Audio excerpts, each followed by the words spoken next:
Hey everybody, welcome back to your Dawn of Autonomy podcast. I'm Dawn Zolda, your host and the CEO of P3 Tech Consulting. We are coming to a close of a wonderful month that we've dedicated to this theme of R&D to real world ops. And this month has been sponsored by the Choctaw Nation of Oklahoma, who we love and thank for their support. And this particular show, by the way, is part of our third annual Volatus Above and Beyond series, where they philanthropically endow all kinds of guests to be on the show. And today we are so lucky to have with us Dr. Debbie from Wildlife Drones. So, Debbie, not everybody might know you. So, tell them a little bit about yourself.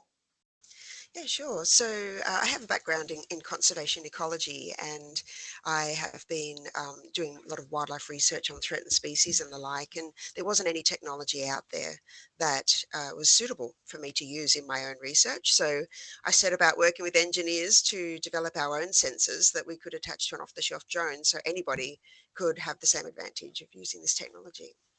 And somewhere along the way, you became a drone pilot too. Yeah, that's Yeah, right. yeah. So Dr. Saunders is a woman of many talents. Not only did she help design this incredible drone and sensor combination to track wildlife, but also became a licensed pilot. Now you are in Australia, is that right? Correct. Yeah. Okay, so you're licensed in Australia, and they use like the Jaris Sura model, like EASA does, right, in Europe. So I forget what the level is of that Oh, first, so like our there's Part two. 107. Yeah. Yeah. So you can be a remote pilot, but then you also need a remote operator certificate to become a commercial drone pilot. So, yeah, I got my license to start with to see what it took to get that. And then I was like, well, if I actually just want to go fly whenever I want, wherever I want, I need to get my operator certificate. And so then I went and did that too. And then, Wildlife Drones was kind of born after that. That we like, okay, well, that was great, gave me a lot of freedom to go and operate my drone wherever I needed, but also understand airspace and really understand aviation maps and the like too. So yeah, it's been a great journey. So somewhere along the way, also you decided that using a drone to track animals. I think, if I recall correctly, that it was a bird, a Yes. migratory bird was your first use case, shall we say? So tell me about that origin story. What was this bird? Where was it coming from? Where was it going? And why was it so hard to track it that you decided, hey, maybe we should employ some other technology, aka drone technology, to track this bird? Yeah, absolutely. So the bird is the swift parrot, and it's now critically endangered. And we really didn't know how it got from A to B. We knew that it migrated every year. So it breeds in Tasmania, right in the south of Australia, and it migrates north for the winter. It's a bit of a brain twister for those in the US, but they do migrate north for the winter. And so we knew very little about how, well, we actually know almost nothing about how they get from one site to the other, and why they're so hard to track. One is they're small, and so you need to use a really tiny tag to be able to track them. The other thing is that unlike most of the migratory species in the US that we're very familiar with, where they have these beautiful systematic pathways over which they fly when they migrate. In Australia, we have like really extreme droughts and floods and what have you. So every single year, the birds are going to different places to find their food. And Oh so you wow. can't just have a tower and expect the bird to fly past it and get that information, which is what happens for a lot of species in the US. And you get this amazing information on their movements. But for things that move in dynamic ways, where they use 2 to 3 different regions every single year, depending on where the nectar is flowing, because they forage on flowers, then Okay. there was no other way to dynamically move around the landscape at the scale at which the birds were moving. And so one of the things that typically is done when you're tracking a small animal with a radio tag is that people walk around with their arm in the air listening for one signal at a time, and each tag has a unique frequency. And the one thing you're trying to do is get to a high point so that you Right. can get direct line of sight with the tag. And it's like, well, often there's not a high point, or there's a massive mountain in the way, or what have you. Well, why don't we create a high point with a drone wherever we are, and it doesn't matter what landscape we're in, and Right. you can maneuver in places where you can't on the ground. And some of my colleagues had tagged this bird previously and tried to track it and never found it again. Like, they released it and it just flew across a landscape where they couldn't go. And so it was pointless, and you couldn't actually justify ethically tagging these birds, because there is a cost to that animal, and a stress to that animal catching and tagging. But if you can actually get insights on the species and help protect them, then you get some, that's worthwhile doing, and you make sure that that bird is okay. But if you don't get any data, then you're not allowed to tag things. If you're not going to get the data, there's no point. So we Right. had to come up with a new tool, and drones. This was a long time ago, actually, before DJI was really seriously on the scene. So, back in 2008, we had this idea, and it's just taken a long time to convince people that this was something that was possible, and we didn't actually know. So we got some research funding eventually, after years of trying, Wow. and demonstrated that yes, it actually is possible to do this from a drone. And that generated interest from, like, all around the world. And I was just doing it to solve my own research problem, and Right. I didn't realize that everyone else in the world wanted it as well. And so it's like, okay, well, I'll explore how we can do this, because the original technology was, it was a prototype. It was very much a research prototype. It was not something that anybody could use. There's lots of limitations, lots of things that just weren't really very helpful in terms of a tool for people. So Right. I then just decided to, change my job from studying birds to developing technology to help with conservation. And that's, yeah, where wildlife drones came alive. Oh, we're going to dig deep into that technology, Debbie. But before we do, I want to step back and just so people understand the importance of, the why. In other words, why do you tag these birds? Why do you track them? What is the importance of that? Yeah, absolutely. So, in terms of managing wildlife as well as managing invasive species, one of the key things is to understand where they go and what they do and what they rely on. And so, if you don't know that, you can't effectively manage these things. So, if, for example, with an endangered species, if they are declining rapidly and you Right. don't understand what they're relying on, then there's no way you have a chance of doing anything effective for that species. On the Okay. opposite side of it, if you're an invasive species manager, so you're like the Department of Agriculture, for example, we do a lot of work in the invasive species space, impacting on crops, and damaging landscapes, for example, feral pigs, then you really need to understand how you can most effectively control them, because they are in abundance. And if you don't understand how you can do it effectively, you might be removing some of those species from the landscape, but never at scale, and never enough to reduce the impacts of those species on the landscapes and on the wildlife. And so that's I guess, perspectives on it. But also, as our climate is changing, what we are seeing is dramatic changes in how species use landscapes. And so, in terms of being able to adapt to climate change, the wildlife is actually moving already and responding to the changes in their ecosystems. And we can actually learn from them in terms of what they're needing to do. How is the climate actually shifting compared to the modeling that is done, or what have you? So I think as our world is changing really rapidly, in order to understand what are their requirements, how are invasive species going to get worse, or how are endangered species going to get more endangered, we can actually turn that around and, tip it on its head, and actually take control and being able to manage these things in a really dynamic way.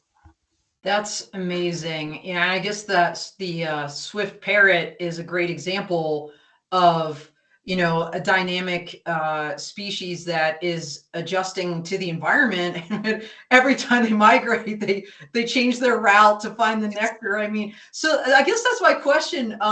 You were talking about how, in the US and some other places, you just put some of these sensors on a tower, for example, and the birds, they're going to go and they're always going to fly by and you get that data. But a drone is also dynamic. So how do you know even where to put the drone up, if you will? If this swift parrot, as an example, is changing, its route every year. Yeah, so the thing is, if you look at it over time, you can understand the range of options they have. And so if you can identify the areas where there is the flower in any one particular year, then you can O- go and be much more focused. For Okay. those species in the US, for example, that are doing really like tiny species doing big migrations, you can actually, well, we've got some technology that we're working on to be able to work with the same tags that the towers are listening for. And so one of the issues is that with the towers, they detect when a bird is passing by, but it doesn't really pinpoint where that bird is. So if somebody needs to go and observe the animal or do some research on that animal and what it's doing, it doesn't give you that information. But if you could track the same tag with the drone, then you can actually get the big scale migration data from the towers and then use the drone to pinpoint where those animals are and actually look. They're not always within range of a tower. You can actually go Yeah. beyond the range of the tower. So it's actually really, it's a nice complementary sort of data sets at different scales. So looking at fine scale habitat use, you can use the drone to pinpoint things. But for really big movements across continents, then the towers provide a really nice sort of backbone and can also help to guide where you would be able to do the tracking on the ground with the drone. Wow, you're doing what in the wildlife world what people are thinking about in terms of like UAS traffic management. When I listen to you, I think, this sensor integration and fusion. I imagine that at some point you could inject artificial intelligence to also project where these tracks will be, or where the birds might go next, or even just to analyze the data on the back end. Are you employing AI as well? Not at this stage. I think that that's definitely part of the future, Yeah. along with more autonomous operations as well. And so Yeah. being able to, I've always had the vision since we started that this was one sensor among many that would go on one platform. And so that you can actually have, these landing stations where you can have the drone going off collecting, might be collecting thermal imaging data of nocturnal animals at night, and then you put the radio tracking kit will go on and go out and track the movements of individuals, and you might use visual sensors to collect data on habitat and ecosystems. And so Here's some I critters here we popped I up. just all this stuff, and then of course AI is like a key part of all of that, and being able to sync things in real time. And it will just advance environmental management so much that they have this data collecting tool that enables people to do the more meaningful work, to actually go out and do the things that people need to do, rather than spending all their time just trying to get the data, the base data. It can Yeah. really be a very complementary tool. Yeah. Well, I imagine there's some locations where humans just can't go anyway, right? So to have a drone or robot be able to do that, I want to break down some of this technology. We're talking about the sensor. I want to put that on pause for a second. First, I want to ask about the tag itself. Is this some kind of telemetry system? I mean, what are we talking about in terms of these chips? Are they chips? And they're, I guess, embedded underneath usually the Well, it surface or varies. Yeah, the yes. berries. Okay. Yeah, it does. It depends on the species. So they're VHF radio tags, they're very high frequency radio tags. And there's Okay. a particular band of frequencies that is permitted in any particular place based on the radio communications legislation. So there's just a particular band. And the tags are really a battery and a tiny little chip with an antenna, and that transmits a signal. And it's essentially going beep, beep, and you listen for it. Like that's it. It's Gotcha. pretty yeah, the tags themselves are not there's a whole range of satellite tags, GPS tags. The bigger the tag, the more sophisticated it can be. But Yeah. challenge is that the majority of the world's wildlife are too small for all of those sophisticated chips, the GPS and satellite tags. Right. 70% of our world's wildlife is too small to be using these types of tags. And so we know about the migrations of the big species, and the towers enable us to see migrations of smaller species, but we really, there's so many things that we know nothing about their movements, and they're all small because they're hard. It's really Yeah. tricky. Yeah. So typically, I mean, there's wildlife researchers from departments of the Fish and Wildlife, as I mentioned, the Department of Agriculture, all these different levels of government that are out there and are responsible for managing these species in the landscape. So they need to do this, and they, as I mentioned before, walking around with their arm in the air tracking, and with the drone technology, you can actually track up to 40 animals simultaneously.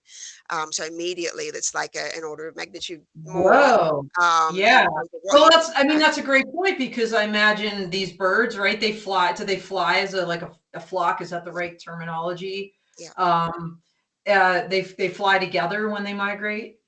Yeah, and so it's using really basic technology in terms of the tags, but actually it is the most long-lasting and robust technology as well, most reliable. And so if you are looking for a long-term tracking of an animal, and you just really want to know where it is in real time, then this type of tag is really, really valuable. So that's the it's been around for decades, these types of tags, but just being able to find them efficiently was what we wanted to change. So tell me about the sensor then, and you and some of your colleagues, a multidisciplinary team, designed the sensor that kind of can read this tag from a drone. Can Yep. you tell us a little bit about that? Yeah, sure. So essentially what we've built is a radio telemetry sensor. So rather than most sensors in the drone world, we're actually listening for the signals, and we're direction finding on where that signal is coming from, and then pinpointing where the animal is actually located. And this can be done without going anywhere near the animal. So depending on the size of the tag, we can pick up that signal from a distance, and that means that we can actually make sure that we're observing natural behavior and not flying overhead like you have to when you're getting visual data on things. We can Right. really do it from a distance. So we have tiny tags, for example, like for tracking bats or even hornets in the US, invasive. Hornets? Yeah, yeah, up in Wait, Washington State. how small is this? I mean, is it It's smaller like than like my pinky nail? yeah, it's like a grain of rice kind of size Oh my tag. gosh. And I mean, yeah, it is tiny, so its range is not very big, but it enables you to track these things. In Washington State, these hornets are coming down from Canada, Mm. and it's a threat to food security in the US because they attacked honeybee hives. They will destroy the hives. Oh They're just wow. really, really bad in many ways. And so, we could track this tiny thing, The which could have a Canadian invasion. it is. It's crazy. So we can track things like that. But we're, here in Australia, we track koalas as well, and they can obviously carry a bigger tag, and we can pick them up from about 7 kilometres away. And so Okay. you just don't even need to get close. So there's that combination. So we're listening for the tags, we're picking up the signals on the drone, and processing the data on the drone, some initial processing, sending that back to a base station laptop, and that data is processed in real time and mapped. And so people on the ground can be able to find where that animal is if they need to, or just be able to map it out and see exactly where that animal is right now so that they can adjust their management or their observations accordingly. Okay, And so so, here we yeah, have a whole system going on. Tell us what we're seeing yes. here. Yeah, and so here we have the Free Fly Systems Astro. Now, this is a US-made drone that's built up in Washington State, and attached to it we have a Dragonfly radio receiver. So there's a small green attachment underneath the drone that clips into the gimbal mount. So that's the radio receiver system, and there's a VHF antenna on the legs. So that's a directional antenna, and so you can maneuver the drone and point the antenna in different directions to help with the direction finding. And then we have the base station laptop, which has an antenna on it as well. So we have real-time comms between the drone and the base station, and a map where it's actually mapping where all the animals are in real time. And the whole system works without any internet connectivity. And so you get it from the box. We ship it in a Pelican case, and you just can get it out of that, clip it onto the drone, and go fly. It just works straight out of the box. There's nothing extra that anyone has to do, and you can actually the data will just start appearing on the map in real time, because a lot of our clients work in remote areas and they don't have internet connectivity. And in fact, just interesting in the US, because a lot of our clients are in government, both state and federal government, Yep. and it actually is better for them to not be online because they're worried about data security. And so Right. it's a perfect solution in that regard, because they have control of exactly what is happening to that data locally. Probably most people watching this know that the Astro, the Free Fly Astro, is a blue UAS drone, so that's been certified by the Defense Innovation Unit. I know military units are using that. So why are you using the Astro? Well, we actually were hunting around for US made drones, because when we first started entering them, one of our first clients was the USDA, Department of Ag, and other departments as well. And they were like, well, we can't use Chinese made drones. So originally we were using the Matrice 210, which is a very nice platform as well. But they also stopped producing the Matrice 210. And when DJI upgraded the Matrice series to the 300 and onwards, they completely changed the way they manufactured the drones in terms of where the ESC controllers are compared to the props, and so the motors, sorry. And so the latest series of DJI drones are incredibly loud in the VHF band. They're not shielded, and therefore they pump out noise. And we're listening for low power tags in a noisy environment. If the drone is noisy, you can only you get a third of the range in terms of detectability of the tags. And so it became obvious to us that the Chinese made drones were no longer of a suitable quality for us to be able to use, and they were too noisy. So we then went out to drone manufacturers across the US. We were seeking out anyone who had a system that was of a similar caliber to the 210 that we could use, and Free Fly were awesome. They helped us with some R&D early on, and they did some initial testing. They even took it out and flew it for us, and they were incredibly helpful. And and then we ended up purchasing one and just doing the final bits to tweak things to optimize them. And now we're partners with them, and it's been really fantastic to have somebody locally over there to provide the drone side of it, and then we provide the sensor. And so now we can actually provide a complete package to anybody if they want to take to the skies with our system. Now you named, first of all, your logo has a dragonfly, and you named your sensor the dragonfly. I want to hear that story. Why the dragonfly? So the dragonfly, I guess, symbolizes the small aspect of what we do. So, there are many large animals in the world that are tracked, and we can also track them, of course. They all tend to have a VHF radio signal, even with the satellite or GPS tag. But what we specialize in is tracking small things, and capability that no one else has in the world. And so this is the first of its kind. It's still the only real commercial product out there on the market. And so we really wanted to emphasize that. In our logo, there's a whole bunch of actually different symbolization in there. I'm looking at it right now. It's the bottom of the Yeah. screen. So that you've got the lines on the wings, which is like the radio signal that is radiating Oh, out, and then on the body you've got all the segments which represent the dots on the map and the localizing. So this one little dragonfly has all of the elements of what we do embedded in it. So it's been quite fun actually playing with that. We were trying to come up with a name for our latest system, and we had all sorts of names out there, but the one that just resonated with everyone in the team was just like, it's just the dragonfly, it's the thing. So yeah. that's No, how that came. that makes sense. And not to be confused with the Canadian company Dragonfly with an AN, not an ON.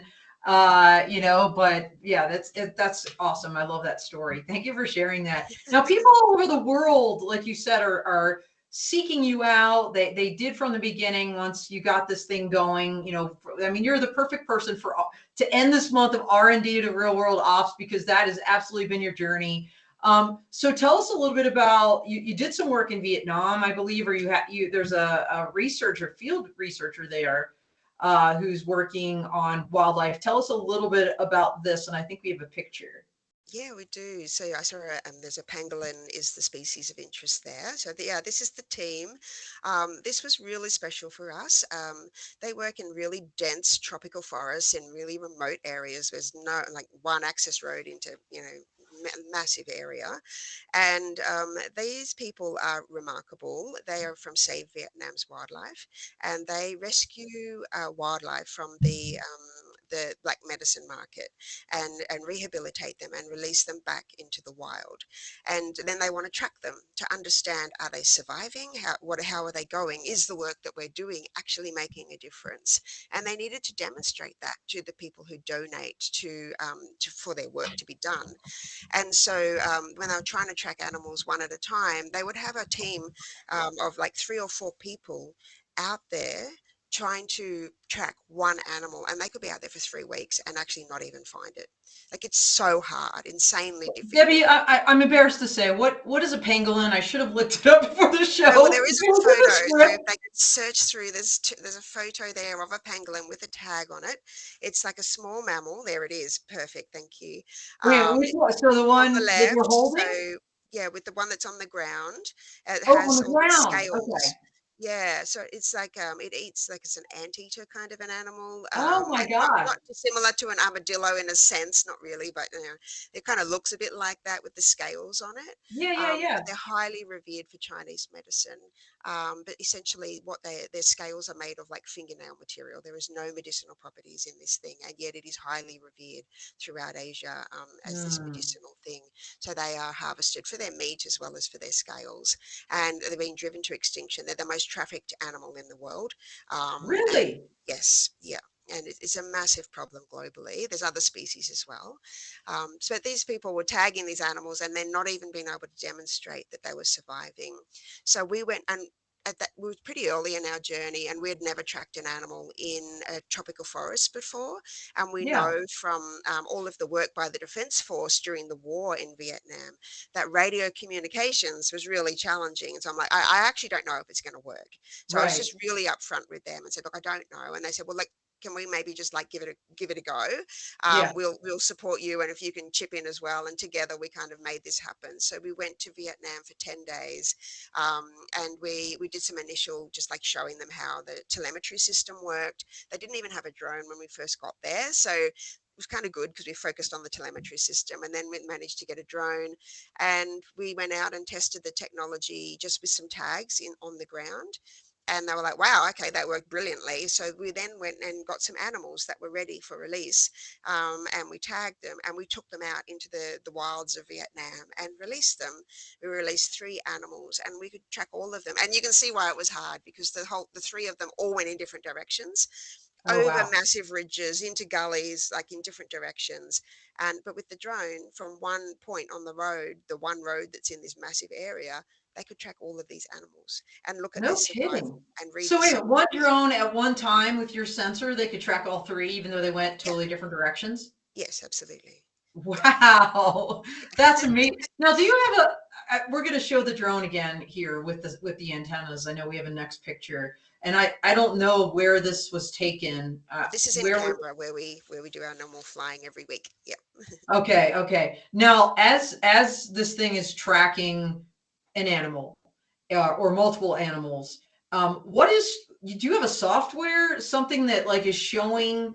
Yeah, it's just so interesting to me, Debbie, because for example, in the oil and gas industry, there's very specific things they're looking for, right? When they're doing inspections of pipelines or whatever. I imagine there's like an equivalent parallel world for you in this conservation, right? This animal conservation arena. Yeah. So, well, like, what is your screen like? What are you just seeing the dots, or like, what are you seeing on the screen? So yeah, so there's a map basically. There's a massive map, Okay. and you can see the drone on the map. You can see everywhere that it's flying, and it leaves a trail of dots wherever it goes. And it will Hmm. actually, those dots will light up as soon as they detect a signal. You can click on that dot and see all the tags that were detected at that point in time at that location. But then you can also get the dots of where the animals are actually located. And all of this is yeah, it's on the base station laptop, and so Yeah. they just have like this big map, and the data is processed in real time and mapped. And so unlike most sensors where you have to process everything, it's all done on the fly. While the drone is in the air, you can see the results on the map, and populating all over the place depending on where the animals are. So software is a major part of it, both embedded software as well as the software on the base station laptop. And it's continuously advancing. So the hardware now is really solid and robust and reliable, and really stable product. And so most of the innovation, we've shrunk it down much smaller and all the rest of it. And now we're really focusing on software innovation and the algorithms and the processing. And yeah, we're pretty excited because there's some new software coming out very soon, which is going to like increase the rate of which people can track animals like dramatically. So yeah. You heard it here, everybody. You heard it first. That's Yeah. so cool. So I mean, that presumes that what you're seeing on the screen is preserved in some way for post, event analysis. Yeah. So it's collected and processed in real time, but you can always pull that data up and interact with it. And you can also, all the data is available in CSV format. And so for people who want to do statistical analyses, who want to do GIS mapping in different software, you can just directly import it into any other software that you need to actually work with the data. That's amazing. Now, these dots, when they light up, like, it tracks the drone, you see the track of the drone, and then it lights up where there's a tag that the drone is identified in a specific area. When you click on that, is the tag information like hyper specific? In other words, there's like a serial number or like oh God, I'll use the FAA's words for a remote ID. Is it like a digital license plate on an animal? Yes. Oh, Yeah, absolutely. okay. So, yeah, each tag has a unique frequency, and so you can see exactly which individual. And when they input the tags to listen for, like which frequencies you need to listen for, you can put in any label you want. So if you want to call them, Harry, you Yeah. can have Harry pop up on the screen, whatever. However you refer to that tag. But the one critical thing is that we put in the frequency so we know where to listen for that particular tag. But you not only get like which animal it is, you also get what is the pulse rate of the tag, because the rate at which the tag is doing the bipping will Yeah. indicate whether it might be dead or alive. So there's a kind of mortality signal in some of these tags, and we can read that. And so we can tell them in real time, oh, this animal has died. Like it stopped moving because there's a little accelerometer in the tag. And so Oh, they often need to know about survival. And so that's a really critical feature that people go, oh, there's something wrong with that one. We have to get there on the ground right now to determine what was the fate of that animal before something else damages the evidence of what happened. And so we can read the tag, we can do the pulse rate, we can look at the signal strength of the tag at that particular point as well. So there's a whole bunch of stuff that we can read in relation to that particular individual animal. is it taking biometrics? You said the pulse rate, but is that literally the That's heart pulse rate, or like the pulse rate of the signal? It's the pulse rate of the signal, and the bigger the tag, the more sensors that can be embedded within it. So for the tiny ones, there's no scope. These things Yeah, are yeah. like 0.3 of a gram kind of a Right, right. tag.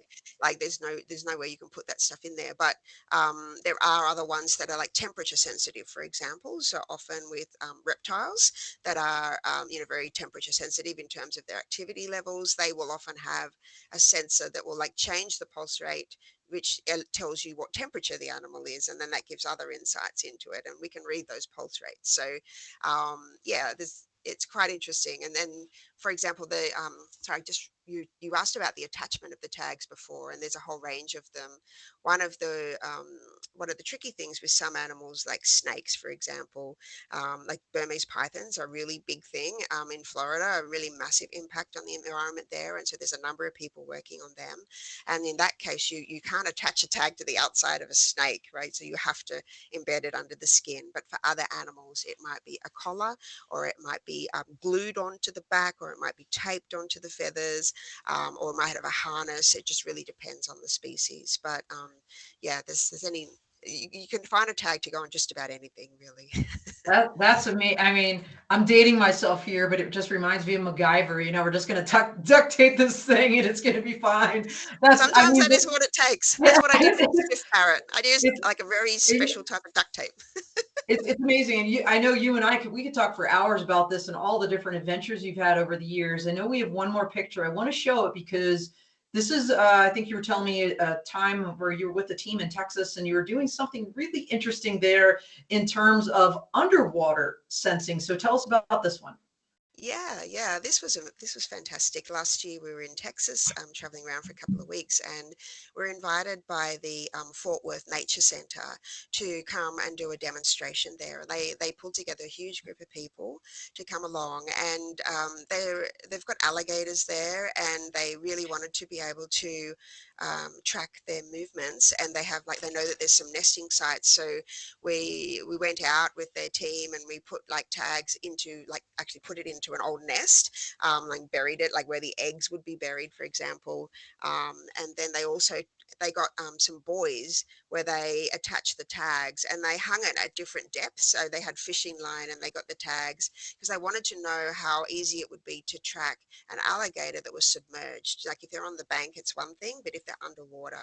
So they had tags at 1 feet, 3 feet, and 5 feet deep because that's kind of Right, tends to be the depth.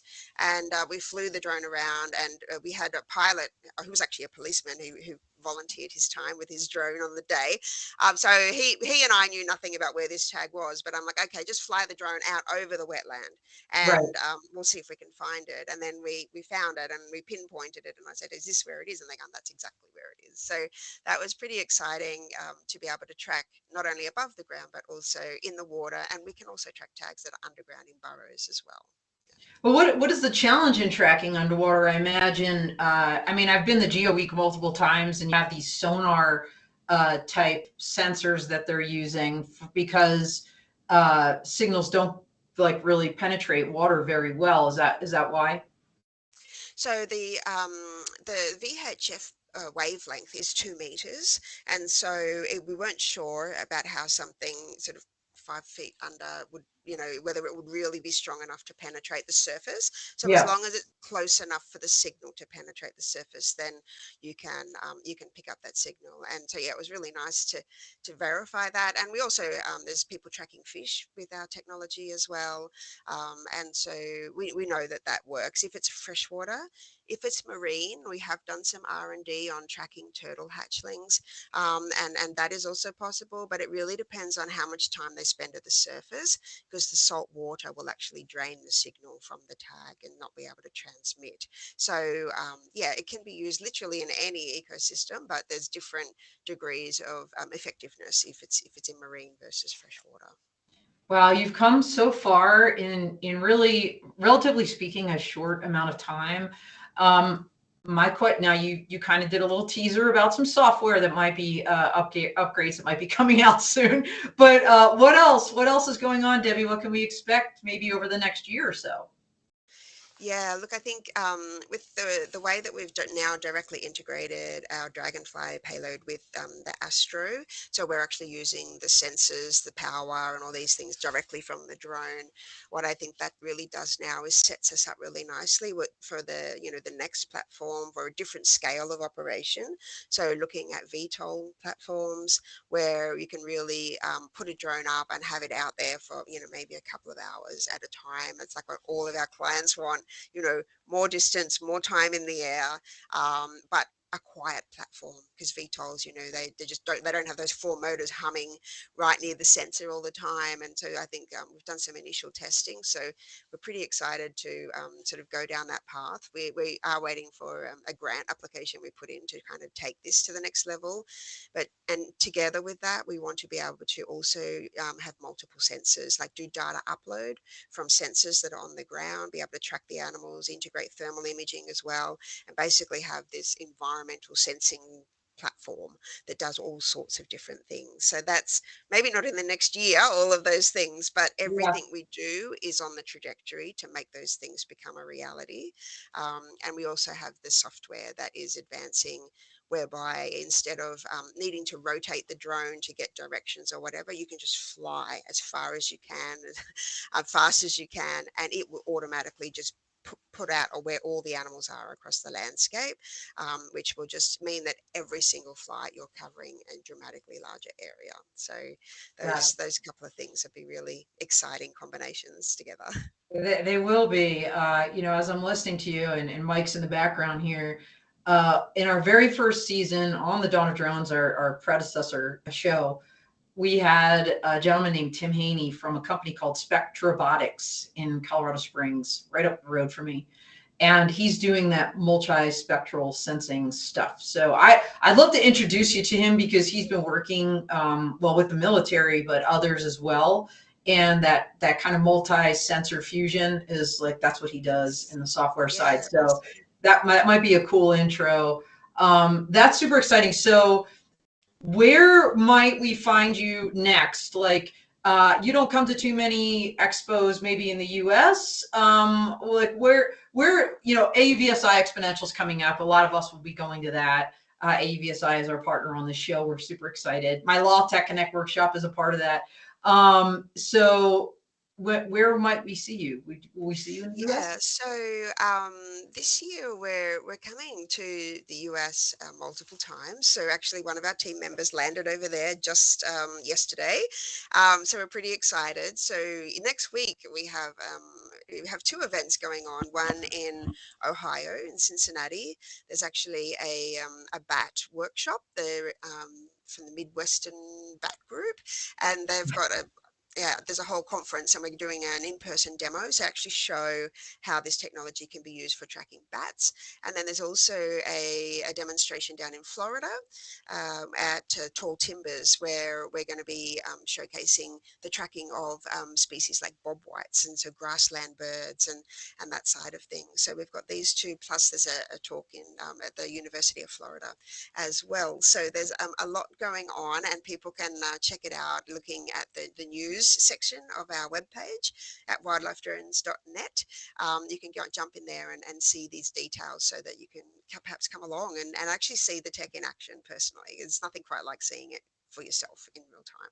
Yeah, this is amazing. My dream is to have, that Discovery Plus show. I don't think it'll ever happen in my lifetime, but if I had such a show, Debbie, there would be a show about you and what you're doing here. Because no, I think it's so critically important. And honestly, this is one of those drones for good stories that just everybody needs to hear. A lot of our followers are people already in the industry or doing things with autonomy, engineers, right? People in academia, but it's kind of Joe Q public, right? That needs to hear this story. And I'm honored that you shared it with us. Like I said, I think it's so critically important. So happy that you were on the show. I'm thankful to Volatus for getting you here, and this is amazing. So you kind of mentioned how people can find you on your website, wildlifedrones.net.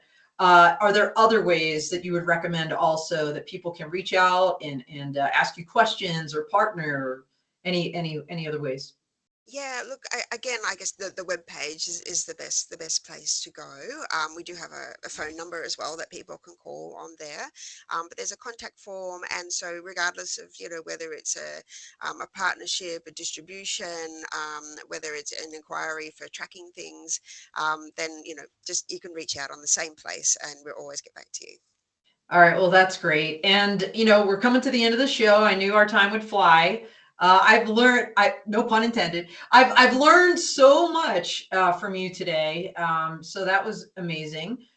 I'm going to cede the floor to you to, just kind of give your concluding remarks, anything you wanted to let people that are watching know. Over to you, Debbie. Thank you so much. Thank you. Look, I want to just say thanks for the opportunity. It's really amazing, first of all, to finally be here with you and to have this opportunity. And I think it's really exciting. We're now our technology is being used in I think about 12, 13 states across the US at the moment, and we just want to see that grow more and more. And we're looking to build up our team and have a more permanent presence in the US. And so I'm always keen to connect with people and hear about opportunities, ideas, collaborations. It's a very exciting space. So yeah, thanks so much for today. All right, awesome. Well, everybody, that's all she wrote. This ends the month in a glorious way, R&D to real world ops. And next week, we kick off a month dedicated, relatedly, to education. And we're going to have USI, Josh Olds, on the show. So hope to see you there. We're going to be back to our normal time. We didn't want Debbie to be on the show at 3 a.m. her time. So thanks for bearing with us, everybody. Appreciate you all. We are out here.